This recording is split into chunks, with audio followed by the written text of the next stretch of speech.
Face بک پاکستان میں استعمال ہونے والا سب سے مقبول سوشل میڈیا پلیٹ فارم ہے۔ کمپنی کی ملکیت واٹس ایپ اور انسٹاگرام کو ہر عمر کے لوگ ہی استعمال کر رہے ہیں، لیکن کمپنی کی پالیسیوں کے بارے میں ان دنوں ایسے انکشافات سامنے آ رہے ہیں جن سے یہ سوال زور پکڑ رہا ہے کہ کیا فیس بک محض دوسروں سے اپنی زندگی کے خوبصورت لمحات اور معلومات شیئر کرنے کا ایک ذریعہ ہے، یا پھر جمہوریت، انسانی حقوق اور امن و امان کے لیے ایک خطرہ۔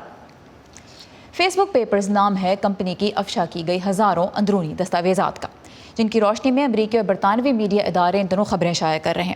ان رپورٹس کی بنیاد پر اب تک ہم یہ جانتے ہیں کہ فیس بک بھارت میں مبینہ طور پر نفرت پہ مبنی مواد، جھوٹی خبریں، بالخصوص مسلمانوں کے خلاف اشتعال انگیزی روکنے میں ناکام رہی۔ پھر مشرق وسطیٰ میں اس پلیٹ فارم کے ذریعے گھریلو ملازموں کی خرید و فروخت ہو رہی تھی، جس کو بی بی سی کی ایک رپورٹ میں انکور کیا گیا۔ اسے نہ روک پانے پہ ایپل کمپنی نے 2 سال قبل انسٹاگرام اور فیس بک کو اپنے ایپ اسٹور سے خارج کرنے کی دھمکی دی تھی۔ فیس بک کو کووڈ سے متعلق غلط معلومات کا پھیلاؤ روکنے کے لیے بھی بروقت اقدامات کرنے میں مشکل ہوئی، اور کمپنی میں پھر ایسے ملازموں کی کمی کی وجہ سے جو کہ انگریزی کے علاوہ دیگر زبانوں میں مواد کو پرکھ سکتے، افغانستان اور میانمار جیسے ملکوں میں شرنگیز پوسٹ اور خبریں پھیلانے کا سلسلہ جاری رہا، جبکہ غزہ کی لڑائی کے دوران الاقصی کا ہیش ٹیگ بلاک ہو گیا۔ اب کمپنی کے ملازمین نے یہ نشاندہی بھی کی کہ غلط اور شرنگیز معلومات درست معلومات کے مقابلے میں زیادہ مقبول ہو جاتی ہیں۔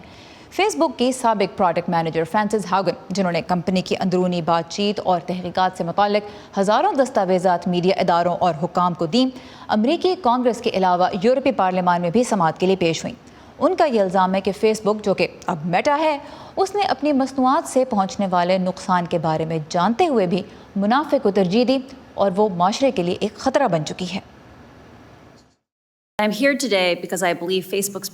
میں آج یہاں اس لیے آئی ہوں کیونکہ مجھے یقین ہے کہ فیس بک کی مصنوعات بچوں کے لیے نقصان دہ ہیں، تفریق پیدا کرتی ہیں اور ہماری جمہوریت کو کمزور کرتی ہیں۔ کمپنی کی قیادت جانتی ہے کہ فیس بک اور انسٹاگرام کو کیسے محفوظ بنایا جا سکتا ہے، مگر وہ ضروری تبدیلیاں نہیں لائے گی کیونکہ وہ اپنے بے تحاشا منافع کو لوگوں پر ترجیح دیتی ہے۔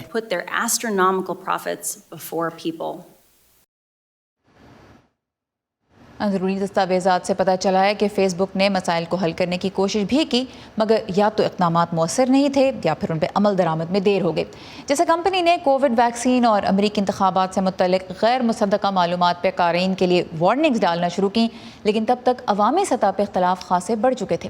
فیس بک کے بانی اور چیف ایگزیکٹو مارک زکربرگ اس الزام کی تردید کرتے ہیں کہ کمپنی منافع کو لوگوں کے تحفظ پہ ترجیح دیتی ہے، لیکن اب تک جو کچھ سامنے آیا ہے اس کا میرے اور آپ جیسے فیس بک یوزرز کے لیے کیا مطلب ہے؟ اسی بارے میں ہم بات کریں گے اسلام آباد میں موجود ادارے میڈیا میٹرز فار ڈیموکریسی کی شریک بانی صدف بیگ سے، جو اس وقت بذریعہ اسکائپ ہمارے ساتھ ہیں۔ صدف، ایک طرف آزادی اظہار ہے، دوسری طرف لوگوں کا تحفظ ہے، اور ماہرین کا امریکہ میں یہ کہنا ہے کہ فیس بک کو بھی شاید اندازہ نہیں تھا کہ وہ ایک دن اس بحث کے بالکل درمیان میں، اس کے مرکز میں کھڑی ہوگی۔ آپ یہ بتائیے کہ جو کچھ آپ نے دیکھا ہے، کیا آپ کے خیال میں اب فیس بک ایک محفوظ پلیٹ فارم سمجھا جا سکتا ہے؟ نہیں، میرا بالکل فیس بک کو کوئی محفوظ پلیٹ فارم میرا نہیں خیال کہ کوئی کہہ سکتا ہے، کیونکہ فیس بک پیپرز تو بالکل ابھی ریسنٹ ایک ریولیشنز ہوئی ہیں، مگر فیس بک کی جو کنٹروورسی ہے، یہ جو تنازعات ہیں پروفٹس کو یوزرز کے اوپر ترجیح دینے کی، یہ کئی سالوں سے یہ سلسلہ ہم دیکھ رہے ہیں۔ کیمبرج پیپرز، کیمبرج انالیٹیکا کے درمیان یہ چیزیں سامنے آئی تھیں۔ جب گزشتہ امریکی الیکشنز تھے اس کے بعد بھی، اس کے دوران بھی ہم نے بہت اچھی طرح یہ آبزرو کیا تھا، دیکھا تھا، اور گلوبلی اس بات پر بحث ہوئی تھی کہ کس طرح فیس بک اور اس سے جو جڑی ہوئی دیگر اپلیکیشنز ہیں ان کو استعمال کیا جاتا ہے اور استعمال کیا جاتا رہا ہے الیکشنز کی انٹیگریٹی کو چیلنج کرنے کے لیے۔ اس کے بعد فیس بک نے دنیا کے مختلف علاقوں میں، مختلف کنٹریز میں، پاکستان سمیت الیکشن انٹیگریٹی پروڈکٹس بھی لانچ کیے تھے، لیکن یہ جو ریسنٹ فیس بک پیپرز میڈیا کے سامنے آئے ہیں، عوام کے سامنے آئے ہیں، اس سے یہ واضح ہے کہ شاید یہ جو الیکشن انٹیگریٹی والی جو اقدامات تھے یہ مسئلے سے بہت زیادہ کم تھے، اور شاید کچھ سمبولک سی کوششیں تھیں، کیونکہ یہ پیپر سے واضح ہو جاتا ہے کہ اس کو بہتر طریقے سے ٹیکل کرنے کے جو طریقے ہیں وہ آلریڈی فیس بک کے اپنی انٹیگریٹی کی ٹیم کے لوگ اور جو دیگر لوگ ان پیپرز کے اندر کوٹ کیے گئے ہیں وہ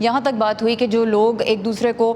تشدد پہ آمادہ کر رہے تھے، انسائٹ کر رہے تھے، وہ انہوں نے بھی یہ پلیٹ فارم استعمال کیا۔ اب پاکستان میں آگے الیکشن آنے والے ہیں، پاکستان کی جمہوریت کے لیے آپ اس وقت کیا سمجھتی ہیں کہ فیس بک کس قدر سیف ہے، کس قسم کے خطرات پاکستان میں نظام کو لاحق ہو سکتے ہیں، جمہوری نظام کو؟ دیکھیے، یہ ساری جو بھی بحث ابھی فیس بک پہ چل رہی ہے، اس سے جو ایک بات بہت واضح ہو جاتی ہے وہ یہ ہے کہ فیس بک اور اس جیسے دیگر ادارے، مگر مینلی فیس بک کیونکہ یہ بہت زیادہ پاپولر ہے اور لوگوں کی اس کے اوپر ڈپینڈنسی بہت زیادہ ہے، یہ لوگوں کی سائیکالوجی کو، لوگوں کے بیہیویئر کو بہت ڈائریکٹلی افیکٹ کرتے ہیں۔ ایک چیز جو ہم نے دیکھی ان پیپرز میں وہ یہ تھی کہ فیس بک کا جو الگورتھم ہے، جو آرٹیفیشیل انٹیلیجنس پروموٹ کرتی ہے چیزوں کو آپ کے پیجز کے اوپر، وہ ترجیح دیتی ہے ایسے مواد کو جس کے اندر کوئی نہ کوئی جذباتی ریاکشن یعنی غصے کا ریاکشن آتا ہو۔ یہ ویسے اگر کوئی ویب سائٹ کرے تو ہم اسے کلک بیٹ کہتے ہیں، لیکن فیس بک جیسا پلیٹ فارم جس کے اندر موبلائزیشن کی پاور ہے، جس کے اندر یہ پاور موجود ہے کہ وہ چیزوں کو وائرل کر سکتا ہے، وہ لوگوں کو گروپ کرنے کی، لوگوں کو موبلائز کرنے کی طاقت دیتا ہے، جب اس جیسا پلیٹ فارم ایسی کنٹریز میں اور ایسی سچویشنز میں جہاں وائلنس کا ڈائریکٹ خطرہ موجود ہو، یہ کنٹینیو کرتا ہے کہ اینگر سے بھرپور ایسی چیزیں جس سے لوگوں میں اشتعال انگیزی پیدا ہو رہی ہو، اب اس کو زیادہ مارکس دے تاکہ اس کی انگیجمنٹ بڑھے، تو ظاہر ہے بہت ڈائریکٹ امپیکٹ اس کا سیاسی پروسیجرز کے اوپر بھی، سیاسی شعور کے اوپر بھی پڑتا ہے۔ اچھا، یہ مجھے بتائیے کہ ہم جانتے ہیں پاکستان میں حکومت سوشل میڈیا پلیٹ فارم سے متعلق جب اصلاحات لانے کی بات کرتی ہے تو میڈیا ادارے اور خاص طور پہ جو سوشل میڈیا ایکٹیوسٹ ہیں وہ اس سے بہت سخت اختلاف بھی کرتے ہیں، اعتراضات اٹھاتے ہیں۔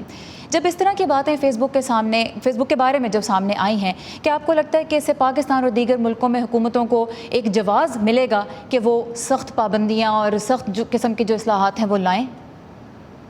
دیکھیے، بالکل جواز تو ملے گا، لیکن ہماری حکومتوں کو بھی، پاکستان جو اسپیشلی گلوبل ساؤتھ میں جو حکومتیں ہیں، ان کو بھی یہ سمجھنے کی ضرورت ہے کہ لوکل لیول پر فیس بک کے اوپر یا دیگر سوشل میڈیا پلیٹ فارمز کے اوپر کسی بھی قسم کی پابندیاں لگا کر یہ جو مسائل ہیں ان سے نہیں نپٹا جا سکتا۔ یہ ایک بین الاقوامی مسئلہ ہے، یہ گلوبل مسئلہ ہے، اور یہ اس الگورتھم کی جو اے آئی کی شمولیت ہے اس پورے جمہوری پروسیس کے اندر، نیریٹو بلڈنگ کے اندر، یہ اس کا مسئلہ ہے، اور اس کا جو سولوشن ہوگا وہ بھی گلوبل ہی ہو سکتا ہے، وہ اقوام متحدہ کے ذریعے، دیگر عالمی اداروں کے ذریعے، جو ان پلیٹ فارمز کو اور ان کی جو بھی الگورتھمز جن چیزوں کے اوپر بیس کرتے ہیں، ان کے اندر ایک ڈیموکریٹک، ایک لوگوں کی آواز، ایک ایکٹیوسٹ کی آواز، ایک ہیومن رائٹس پرسپیکٹو کو جب تک انکلوڈ نہیں کیا جائے گا، جب تک جو بھی پابندیاں لوکل لیول پہ لگائیں وہ انفیکٹو ہی ثابت ہوں۔ اور یہاں پہ ہم دیکھ رہے ہیں واشنگٹن میں کہ سیاستدان جو کانگریس میں موجود ہیں وہ چاہتے تو ہیں کہ فیس بک کے نظام میں تبدیلیاں آئیں، لیکن خود بھی اس بارے میں واضح نہیں ہے کہ کیا اقدامات اٹھائے جائیں جس سے نظام میں کوئی تبدیلی آئے۔ Sadaf Baig, media matters for democracy کے شریک بانی، ہمارے ساتھ اسلام آباد سے، بہت شکریہ صدف۔